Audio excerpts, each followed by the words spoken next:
নির্বাচন ও গণভোট একদিনে অনুষ্ঠিত হওয়ার ঘোষণায় প্রধান উপদেষ্টাকে বিএনপির ধন্যবাদ জ্ঞাপন।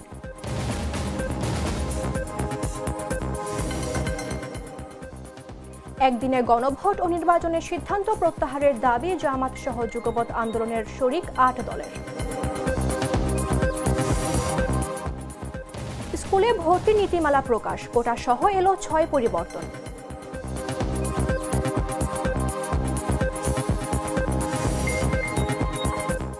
বহুল আলোচিত ২৭তম সংবিধান সংশোধনের পরপরই পাকিস্তানের সুপ্রিম কোর্টের ২ বিচারপতির পদত্যাগ। এবং ২২ বছরের প্রথম লাল কার্ড, বিশ্বকাপে নিষেধাজ্ঞার ঝুঁকিতে ক্রিশ্চিয়ানো রোনালদো।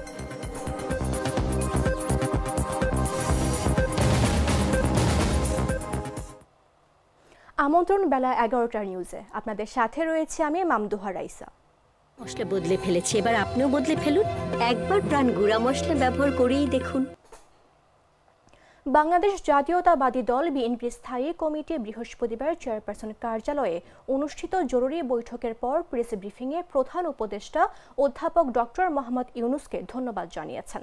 বৈঠক শেষে বিএনপি মহাসচিব মির্জা ফখরুল ইসলাম আলমগীর বলেন, জাতির উদ্দেশ্যে প্রদত্ত ভাষণে অন্তর্বর্তীকালীন সরকারের প্রধান উপদেষ্টা আগামী ফেব্রুয়ারি মাসের প্রথমার্ধে জাতীয় সংসদ নির্বাচনের আয়োজনের ঘোষণা পুনর্ব্যক্ত করেছেন। সেই সঙ্গে নির্বাচনের দিন গণভোট করার সিদ্ধান্ত জানানোয় আমাদের ভারপ্রাপ্ত চেয়ারম্যান তারেক রহমানের সভাপতিত্বে অনুষ্ঠিত জাতীয় স্থায়ী কমিটি তাকে আন্তরিক ধন্যবাদ জানাচ্ছে।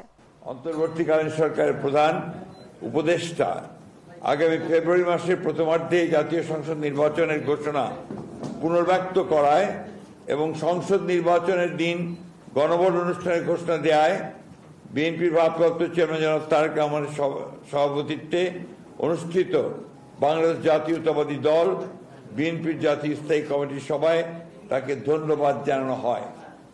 একই সাথে সভায় গত ১৭ অক্টোবর ২০২৫ তারিখে ঐক্যমতের ভিত্তিতে স্বাক্ষরিত জুলাই জাতীয় সনদের উপর জনগণের সম্মতি গ্রহণের জন্য গণভোট অনুষ্ঠানের এবং যথাশীঘ্র জাতীয় সংসদ নির্বাচন আয়োজন করার জন্য সরকার ও নির্বাচন কমিশনের প্রতি।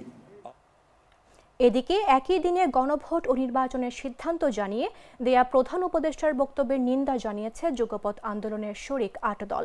তারা এমন সিদ্ধান্ত প্রত্যাহারের আহ্বান জানায়। বৃহস্পতিবার রাতে রাজধানীর মগবাজারে জামাতের কেন্দ্রীয় কার্যালয়ে ৮ দলের নেতাদের বৈঠক হয়। বৈঠক শেষে এক প্রেস ব্রিফিংয়ে ৮ দলের পক্ষ থেকে জামায়াতে ইসলামীর নায়েবে আমির সৈয়দ আব্দুল্লাহ মোহাম্মদ তাহের সাংবাদিকদের একথা বলেন।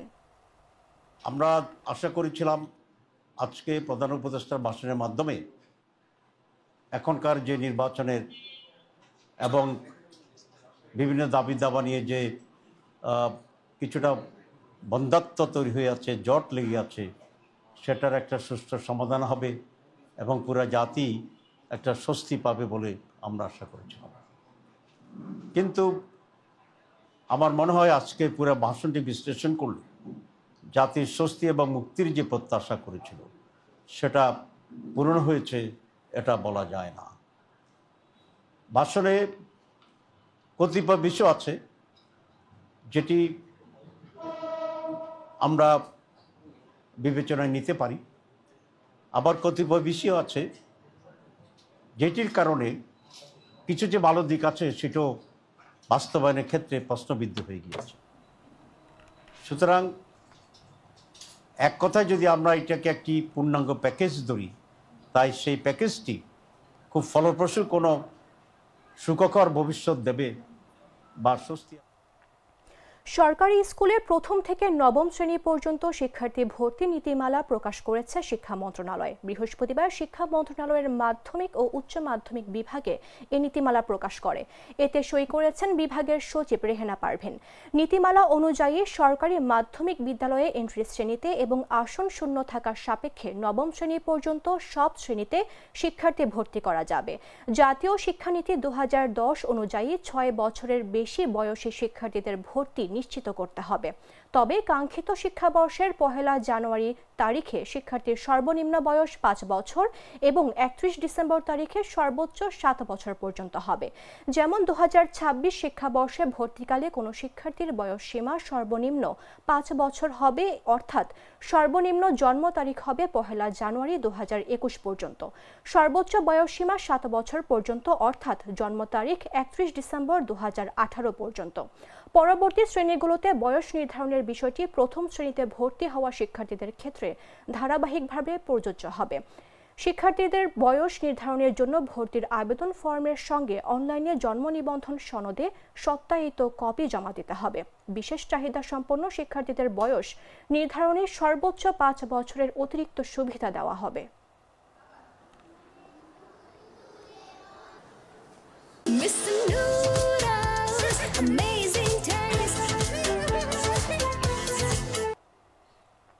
মেহেরপুর ২ আসনে বিএনপি মনোনীত প্রার্থী পরিবর্তনের দাবিতে জেলা বিএনপির সভাপতি জাভেদ মাসুদ মিল্টনকে মনোনয়ন না দেওয়ার আহ্বানে বিক্ষোভ মিছিল করেছে স্থানীয় নেতাকর্মীরা। বৃহস্পতিবার সন্ধ্যায় গাংনী বাজার থেকে বের হওয়া মিছিলটি প্রধান সড়ক প্রদক্ষিণ শেষে একই স্থানে শেষ হয়। মিছিলে উপজেলা ও জেলা বিএনপির শীর্ষ নেতারা অংশ নেন। মেহেরপুর ২ আসনে বিএনপি মনোনীত প্রার্থী পরিবর্তন করে জেলা বিএনপির সভাপতি জাভেদ মাসুদ মিল্টনকে মনোনয়নপত্র দেওয়া দাবিতে বিক্ষোভ মিছিল করেছে নেতাকর্মীরা। বৃহস্পতিবার সন্ধ্যায় গাংনী বাজার থেকে এই মিছিল বের করা হয়ে শহরের প্রধান সড়ক প্রদক্ষিণ শেষে একই স্থানে শেষ হয়। মিছিলের নেতৃত্ব দেন গাংনী উপজেলা বিএনপির সভাপতি আলহাজ উদ্দিন, সাধারণ সম্পাদক আব্দুল আওয়াল, জেলা বিএনপির সাংগঠনিক সম্পাদক আখিরুজ্জামান, উপজেলা বিএনপির সাংগঠনিক সম্পাদক আবদাল হক, পৌর বিএনপির সভাপতি মকবুল হোসেন মেঘলা, সাধারণ সম্পাদক সাইদুল ইসলাম সহ দলীয় নেতাকর্মীরা বিক্ষোভ মিছিলে অংশ নেন।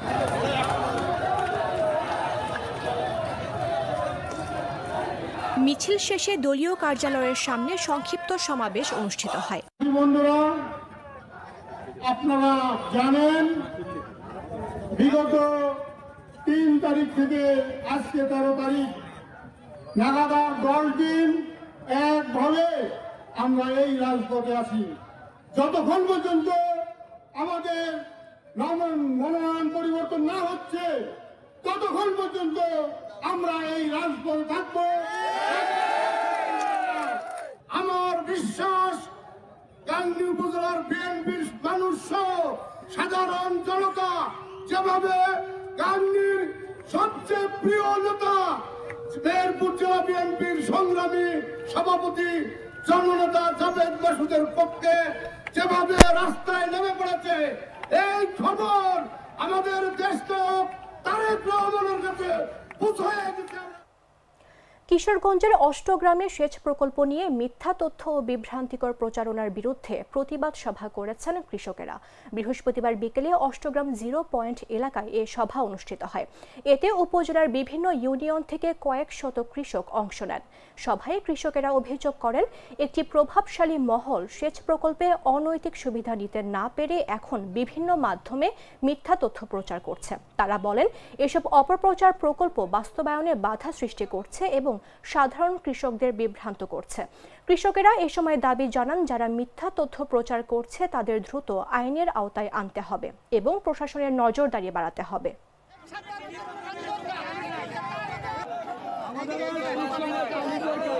আমার সদর তাকিদুরা পুরা থানার মধ্যে যা স্কিমগুলা দিছে, এই টিউনু সাপ দীর্ঘদিন যাবৎ অষ্টগ্রামে আছে। বিআইডিসি ইঞ্জিনিয়ার নতুন আসলো, প্রতিটা স্কিমের এই বিআইডিসি সব জানে, টিউনু সব জানে যে সহকারে সবাই জানে যে খেয়ে পাওয়ার যোগ্য এবং কৃষকের কার কার সমর্থন আছে। যারা কৃষক নিয়ে যারা কৃষকের সই দিছে, কৃষক সই সহকারে যারা জমা দিছে, উনি যাচাই বাছাই করে দেখছে যে কৃষকটা এটা সঠিক কৃষকের সই দিছে এবং তাকেই স্কিম দেওয়া হয়েছে এবং 10 টাকা ঘুষ বাণিজ্য এখন এটার মধ্যে প্রতিবাদ সভার আয়োজন করেছি। আমরা প্রতিবাদ সভার আয়োজন করেছি কিছুদিন আগে আমাদের যে অষ্টগ্রাম বিএডিসি অফিসে, বিএডিসি উপজেলা বিএডিসি কর্তৃক যেই সেচ প্রকল্পগুলো মানে বিতরণ করা হয়েছে তাদের বিরুদ্ধে একটা মানববন্ধন করেছে। আমরা সেই মানববন্ধনটা যে ভুয়া এবং সম্পূর্ণ মিথ্যা সেটার মানে প্রমাণ করার জন্য 8ম উপজেলা ব্যাপী আমরা যারা যারা সেচ প্রকল্প পেয়েছি সমস্ত ম্যানেজারগণ আজকে আমরা একটা মানববন্ধন এবং প্রতিবাদ সভার আয়োজন করেছি এবং কৃষক সহ। অষ্টগ্রাম থানার সাবেক জামাত ইসলামের সভাপতি, আমি এই স্কিমের ম্যানেজার, গত বছর ম্যানেজারি করছি, এই বছর ম্যানেজারি করছি। আমরা লেনদেনের কোনো কিছু জানি না, আমরা 1 টাকা কাউরে দিও না, আমরা এই কৃষক আমরা। নির্মাণকারীর প্রতিষ্ঠানের আর্থিক জটিলতার কারণে ইসলামী বিশ্ববিদ্যালয় নির্মাণাধীন 2টি 10-তলা আবাসিক হলের কাজে স্থবিরতা দেখা দিয়েছে। কর্মীদের বকেয়া বেতন ভাতা ও খোরাকি পরিশোধ করতে না পারায় ইট গাঁথনি এবং টাইলসের কাজে যুক্ত শতাধিক শ্রমিক সাইট ছেড়ে চলে গেছেন। এর ফলে প্রকল্পের কাজ শেষ হওয়ায় সময়সীমা আরও বিলম্বিত হওয়ার আশঙ্কা তৈরি হয়েছে। সরেজমিনে দেখা গেছে নির্মাণাধীন শ্রমিকের উপস্থিতি কম, ইট গাঁথনি ও টাইলসের কাজ পুরোপুরি বন্ধ।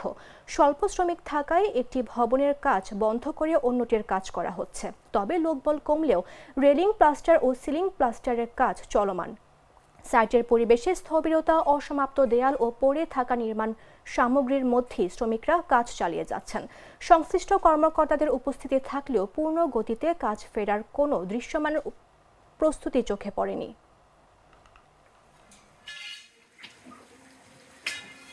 আমি ছাত্রী হল 1 এবং 2 এর ব্যাপারে আমি আপনাদের থেকে রিপোর্ট শুনে আমি সরজমিনে পরিদর্শন করি এবং পরিদর্শন করে ওরা বলল যে স্যার 1-2 দিনের ভিতরে কাজ শুরু করবে। তো ওদেরকে আমি বললাম যে 1-2 দিন হবে না, নির্দিষ্ট টাইম ফ্রেম আমাদেরকে বলতে হবে। পরবর্তীতে আমি চিফ ইঞ্জিনিয়ারকে পাঠাই, চিফ ইঞ্জিনিয়ার ওদের সাথে মিটিং করে এবং চিফ ইঞ্জিনিয়ার আমাকে জানায় যে আগামী সোমবারের ভিতরে ওরা কাজ শুরু করবে, ওদের একটু আর্থিক ঝামেলা আছে। কুমিল্লায় 3 বিশ্ববিদ্যালয়ের শিক্ষার্থীদের ব্রিজ তৈরির উৎসবের আয়োজন করা হয়েছে। সেখানে আইসক্রিম কাঠি দিয়ে বেইলি ব্রিজ বানিয়ে পুরস্কার জিতেছেন শিক্ষার্থীরা। কোন আকারের ব্রিজ কতটুকু লোড নিতে পারবে এরকম প্রদর্শনী করেন। বৃহস্পতিবার Bangladesh army international university of science and technology civil engineering বিভাগে এই আয়োজন করে। এতে ঢাকা ইন্টারন্যাশনাল ইউনিভার্সিটি, সিসিএন বিজ্ঞান ও প্রযুক্তি বিশ্ববিদ্যালয় এবং Bangladesh army international university of science and technology কুমিল্লার অন্তত 80 জন শিক্ষার্থী ট্রাস ব্রিজে প্রতিযোগিতায় অংশ নেয়। অনুষ্ঠানে প্রধান অতিথি ছিলেন বায়ুস্ট বিশ্ববিদ্যালয়ের উপাচার্য ব্রিগেডিয়ার জেনারেল মোহাম্মদ নূর হোসেন। বিশেষ অতিথি ছিলেন বুয়েটের সিভিল ইঞ্জিনিয়ারিং বিভাগের অধ্যাপক ডক্টর সৈয়দ ইশতিয়াক আহমেদ। সভাপতি ছিলেন বায়ুস্ট সিভিল ইঞ্জিনিয়ারিং বিভাগের বিভাগীয় প্রধান সহযোগী অধ্যাপক ডক্টর মাহবুবুর রহমান।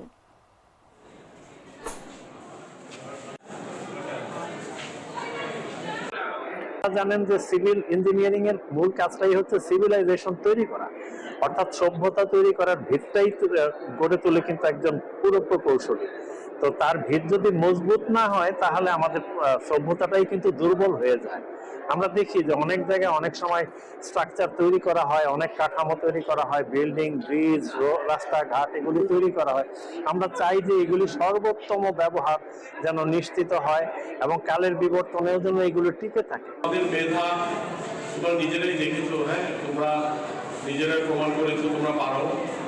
আমরা এটা প্রত্যেক বছর কন্টিনিউ করব এবং আমরা আন্তর্জাতিক বা দেশীয় পর্যায়ে বিভিন্ন বড় বড় প্রোগ্রামে আমরা পার্টিসিপেট করব। আর আজকে আমি আসছি সিভজিনিয়াস, যেটা হচ্ছে সিভিল ডিপার্টমেন্ট আয়োজিত একটি প্রোগ্রাম, ওয়ার্কশপ টাইপের, এবং হচ্ছে একটা সেমিনারও ছিল। আমরা ট্রাস নিয়ে এখানে আমরা কম্পিটিশনে পার্টিসিপেট করেছি। আমার বর্তমান কর্মরত ইউনিভার্সিটি থেকে 6টা গ্রুপ এখানে এসেছে এবং মূলত এই ট্রাসের মাধ্যমে ওরা ট্রাস ব্রিজ বা বেইলি ব্রিজ সম্পর্কে ওরা অনেক কিছু শিখতে পেরেছে আশা করি, এবং হচ্ছে প্র্যাকটিক্যালি দেখতে পাচ্ছে এটা কিভাবে হয়, কিভাবে এটা রান করা সম্ভব হচ্ছে, এবং ভবিষ্যতে এর চেয়ে ভালো করার মানে তারা চেষ্টা করবে। এবং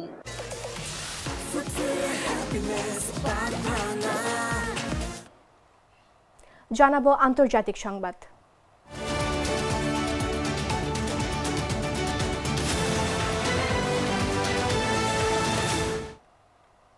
পাকিস্তানের বহুল আলোচিত 27তম সাংবিধানিক সংশোধনী কার্যকর হওয়ার পরপরই সুপ্রিম কোর্টের বিচারপতি মানসুর আলী শাহ এবং বিচারপতি আথার মিনলাহ পদত্যাগপত্র জমা দিয়েছেন। দুজন বিচারপতি তাদের পদত্যাগপত্র রাষ্ট্রপতি আসিফ আলী জারদারির কাছে পাঠিয়েছেন। এর আগের দিন জাতীয় পরিষদের সংশোধনীর পরিবর্তিত খসড়া অনুমোদনের পর বৃহস্পতিবার সিনেটেও তীব্র বিরোধের মধ্যেই বিলটি 2/3 সংখ্যাগরিষ্ঠতায় 64 ভোটে পাস হয়। আইনমন্ত্রী আজম নাজের তাওরার বিলটি উপস্থাপন করেন, যাতে জাতীয় পরিষদের করা সংশোধনীগুলোর অন্তর্ভুক্ত ছিল। পরিষদে পাঠানো হয় ১৩ পৃষ্ঠার পদত্যাগপত্রে বিচারপতি শাহ সংশোধনীকে পাকিস্তানের সংবিধানের ওপর গুরুতর আঘাত হিসেবে বর্ণনা করেছেন। তিনি লেখেন, সংশোধনীটি সুপ্রিম কোর্টকে ভেঙে দিচ্ছে, বিচার ব্যবস্থাকে কার্যনির্বাহী শাখার নিয়ন্ত্রণে নস্যাৎ করছে এবং দেশের গণতান্ত্রিক কাঠামোর মূল ভিত্তিকে আঘাত করছে। তিনি আরও লেখেন, জাতির সর্বোচ্চ আদালতের ঐক্য ভেঙে দিয়ে এই সংশোধনী বিচার বিভাগের স্বাধীনতা ও সৎ অবস্থানকে মারাত্মকভাবে দুর্বল করেছে এবং দেশকে কয়েক দশক পেছনে ঠেলে দেবে। ইতিহাস সাক্ষী যে এমন সাংবিধানিক বিকৃতি টিকে থাকতে পারে না। একসময় তা উল্টে যাবে, কিন্তু তার আগে গভীর প্রাতিষ্ঠানিক ক্ষত রেখে যাবে।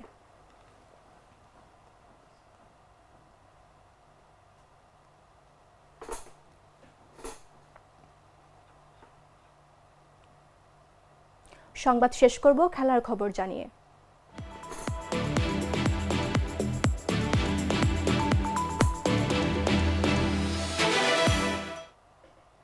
পর্তুগালের হয়ে গত ২২ বছরে ২২৫ ম্যাচ খেলেছেন। আন্তর্জাতিক ক্যারিয়ারের এর আগে কখনো লাল কার্ড দেখেনি ক্রিশ্চিয়ানো রোনালদো।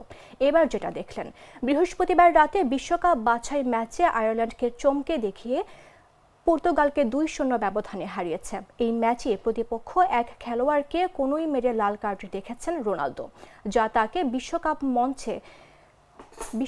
ম্যাচে নিষেধাজ্ঞার ঝুঁকিতে ফেলেছে। পর্তুগালের সেরা তারকা রোনালদো আয়ারল্যান্ডের বিপক্ষে ২০২৬ বিশ্বকাপ বাছাই পর্বের ম্যাচে দ্বিতীয়ার্ধে ডিফেন্ডার দাওর সেরাকে কোনোই দিয়ে আঘাত করেন। প্রথমে হলুদ কার্ড দেখানো হলেও ভিডিও রিভিউর পর সিদ্ধান্তটি লাল কার্ডে উন্নীত হয়। আন্তর্জাতিক ক্যারিয়ারে এটি রোনালদোর প্রথম লাল কার্ড, তবে সব মিলিয়ে এটি তার ১২তম লাল কার্ড। সর্বশেষ লাল কার্ডটি তিনি আল নাসরের হয়ে আল হিলালের বিপক্ষে পেয়েছিলেন।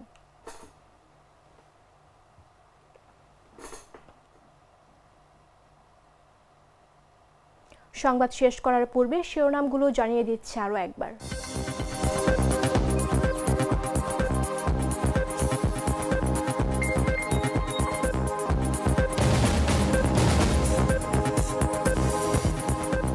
নির্বাচন ও গণভোট একদিনে অনুষ্ঠিত হওয়ার ঘোষণায় প্রধান উপদেষ্টাকে বিএনপির ধন্যবাদ জ্ঞাপন।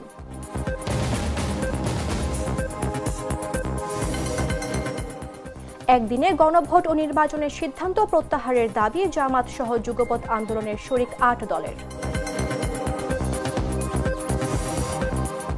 স্কুলে ভর্তি নীতিমালা প্রকাশ, কোটা সহ এলো ৬ পরিবর্তন।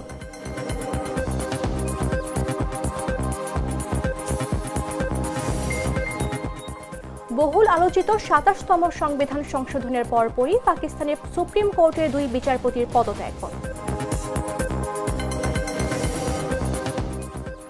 এবং ২২ বছরের প্রথম লাল কার্ড, বিশ্বকাপে নিষেধাজ্ঞায় ঝুঁকিতে ক্রিশ্চিয়ানো রোনালদো।